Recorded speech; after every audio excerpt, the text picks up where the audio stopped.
Le temps. Aujourd'hui, on pense tous sans en manquer. Et moi le premier. Un rendu de projet, un rendez-vous, travailler, et bam, la journée elle est déjà passée. Alors des fois, on se demande comment arrêter le temps. Ouais, ça en jette comme question. Mais on s'est tous déjà demandé ce qu'on ferait si on pouvait arrêter le temps. Et ouais, je vous mets un peu de la musique, un peu de piano. Mais bon, j'ai envie d'être un peu poétique pour ce début de vidéo.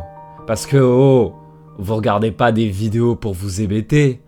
Vous regardez des vidéos pour vous émerveiller. Alors sans plus attendre, mesdames et messieurs, comment est-ce qu'on va arrêter ce foutu temps ? Tout ça c'est bien beau, mais moi je sais concevoir des bâtiments à la base, pas forcément résoudre des problèmes de physique quantique. Alors, j'ai commencé à faire des recherches. Qu'est-ce qu'en dit la science sur arrêter le temps ? Est-ce que c'est juste physiquement possible ? Bon, on va faire un petit exercice mental. Imaginons un monde où le temps ne s'écoule pas de la même manière pour tout le monde, que le temps et l'espace sont liés dans un seul et même concept, à savoir l'espace-temps.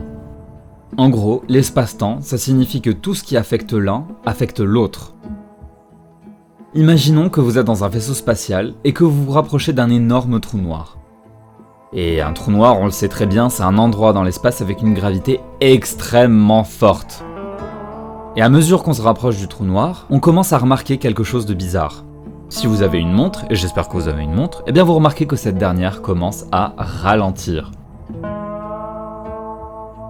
Et pendant ce temps sur Terre, notre équipe qui s'occupe de voir si notre voyage se passe très très bien, ils remarquent que le temps passe normalement pour eux. Il n'y a pas vraiment de changement.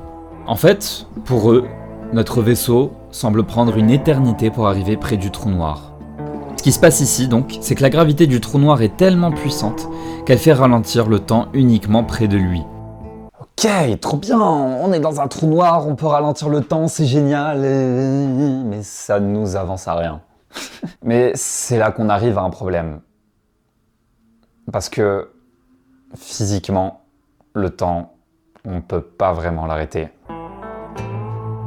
Selon la théorie de la relativité, même si le temps peut ralentir dans certaines situations extrêmes, il ne peut jamais s'arrêter complètement. Arrêter le temps signifierait que tout, y compris nos pensées, nos perceptions, seraient figées. Donc en fait, ça serait pas du tout le délire qu'on aurait. Parce que bon, si on veut arrêter le temps, on n'a pas envie d'être bloqué dans le temps. Donc dans un monde où tout est arrêté, comment est-ce qu'on ressentirait cette suspension du temps ? La réponse est simple, on ne peut pas.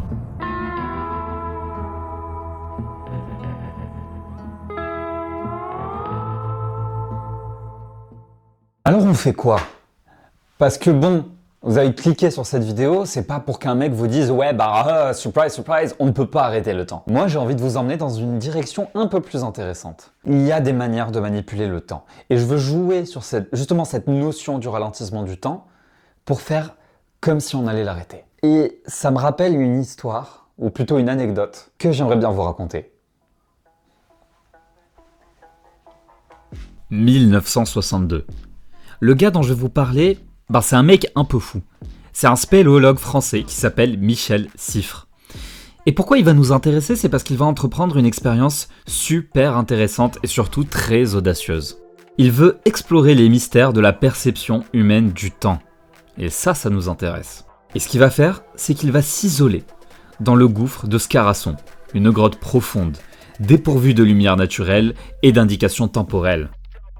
Et privé de repères extérieurs, Siffre souhaite observer comment son rythme circadien, c'est-à-dire notre horloge biologique, celle qui régule nos cycles de veille et nos cycles de sommeil, s'adapte en l'absence totale de perception du temps.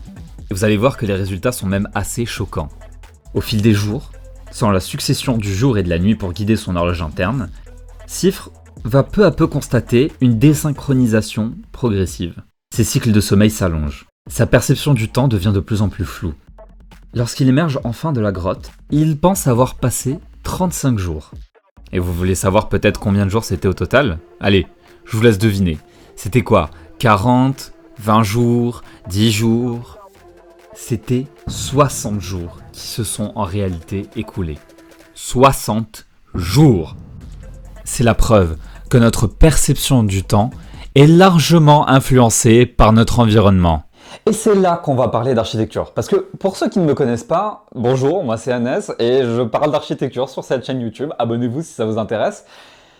Eh bien l'architecture et le temps c'est extrêmement lié. Et vous n'avez jamais remarqué que quand vous rentrez dans une cathédrale ou dans une mosquée, vous avez l'impression que tout d'un coup le temps s'arrête.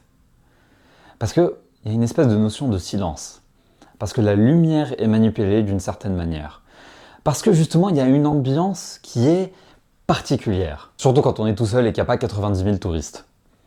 Et ça, c'est super intéressant. Parce qu'il y a quelque chose au niveau des matériaux, il y a quelque chose au niveau des formes architecturales, il y a quelque chose au niveau de comment ça s'intègre dans la nature, qui fait que le temps s'est arrêté. Et je pense que réussir à faire ça dans vos projets, et à faire ça dans notre architecture, c'est une manière de la rendre plus belle et de la rendre plus intemporelle. Et pour moi, il y a un projet qui cristallise tout ça. Un projet... déjà, c'est le projet préféré de tous les architectes que je connais. C'est pas un projet qui date des années 900. C'est un projet qui est relativement récent. L'architecte est toujours vivant aujourd'hui et c'est un de mes architectes préférés. Et je pense que c'est important pour vous de connaître ce bâtiment. On va se poser là un petit peu. Prenez un café, un petit thé. Mettez-vous bien parce que je vais vous raconter l'histoire du bâtiment qui arrête le temps. Cette fois-ci, c'est dans les Alpes suisses que je vous emmène. Et plus précisément dans le paisible petit village de Vals, qui est réputé pour ses sources thermales aux vertus bienfaisantes. En 1960, un promoteur allemand, Karl Kurt Vorlop, je le prononce sûrement super mal là, qu'est-ce qui se passe? Il construit un vaste complexe hôtelier pour tirer parti des eaux thermales de la région. Malheureusement, après une vingtaine d'années, le projet fit faillite. Et en 1983, la commune de Vals racheta les hôtels et décida de revitaliser la région en créant un nouvel établissement thermal. Et là, pas question de faire un nouvel échec. On veut viser grand. Et pour concrétiser cette vision, eh bien il faut faire appel à un architecte. Un architecte à l'époque qui est très peu connu. Peter Zumthor. Ce dernier a une sensibilité profonde pour l'environnement naturel et les matériaux locaux. Il entreprit de concevoir un édifice qui s'intégrerait harmonieusement au paysage alpin. Il imagine alors des thermes partiellement enfouis dans la montagne, utilisant le quartzite de Vals, une pierre locale, pour ériger des murs évoquant une carrière de pierre naturelle. Les travaux débutèrent en 1993, et après 3 années de dur labeur, les thermes de Vals ouvrirent leurs portes en 1996. Le bâtiment, avec ses 60 000 dalles de quartzite, semblait émerger de la montagne elle-même, offrant aux visiteurs une expérience sensorielle unique. Là, je vous fais défiler des images et vous pouvez voir que les jeux de lumière, les variations de température des bassins et l'atmosphère invitent à la détente et à la contemplation. Ce bâtiment, pour moi, c'est un peu comme un ovni. C'est un bâtiment qui fascine. Il y a même eu une BD qui est sortie et qui parle de l'expérience d'une personne dans ce bâtiment-là. Et en fait, ce bâtiment, c'est le Magnus Opus de Peter Zumthor. C'est un chef-d'œuvre architectural qui attira rapidement l'attention du monde entier. Ces thermes sont devenus une icône de l'architecture contemporaine. Elles illustrent pour moi la parfaite symbiose entre l'homme, l'architecture et la nature. Comment le bâtiment, comment ce monolithe nous perd. En fait, quand vous venez dans les thermes de Vals, vous venez pour oublier vos problèmes du quotidien. Vous venez pour vous reposer. Vous venez juste pour souffler un peu. Le temps s'arrête, il fait chaud, il fait bon. Vous êtes là pour vous et vous êtes là pour oublier le temps.